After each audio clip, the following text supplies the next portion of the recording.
বনলতাকে ঠাটিয়ে চড় মেরে বাড়ি থেকে বিদায় করলো অনুভবের মা। সম্পূর্ণ জানতে হলে চ্যানেলটি সাবস্ক্রাইব করে দেখতে থাকুন। কোণে দেখা আলো ধারাবাহিকের নতুন আগামী পর্বে দেখা যাচ্ছে বনলতা প্রেগনেন্ট নয়, সেটা সিসিটিভি ফুটেজ দেখে প্রমাণ হয়ে যায়। অনুভব তখন বনলতাকে বলছে, আমার জীবনে তোমার কোনো জায়গা নেই, বেরিয়ে যাও এখান থেকে। তখন তো অনুভবের মা বনলতাকে বলছে, আমাদের ইমোশন নিয়ে খেলতে একটুও কষ্ট হলো না বনলতা? এত বড় নিচে নামতে পারলে তুমি? ছি! আমার কি ইচ্ছে হচ্ছে জানো তো, তোমাকে দু চারটে চড় মারি। এই বলে বনলতার গালে দু চারটে চড় বসিয়ে দেয়। বনলতা তখন তো নিজের গালে হাত দিয়ে দাঁড়িয়ে থাকে। তখনই বনলতার মা বলছে, এগুলো কিন্তু ঠিক হচ্ছে না। আমি মানছি আমার মেয়ে ভুল করেছে, কিন্তু সে তার সংসার বাঁচানোর জন্য করেছে। অনুভবের মা তখন তো রেগে গিয়ে চিৎকার করে বলছে, একদম ওভাবে কথা বলবেন না।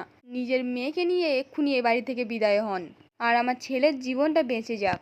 তখন তো বনলতার মা আর বনলতার বাবা বনলতাকে নিয়ে ওখান থেকে চলে যায়। কেমন লাগলো আপনাদের বনলতার চর? কমেন্টে জানাবেন।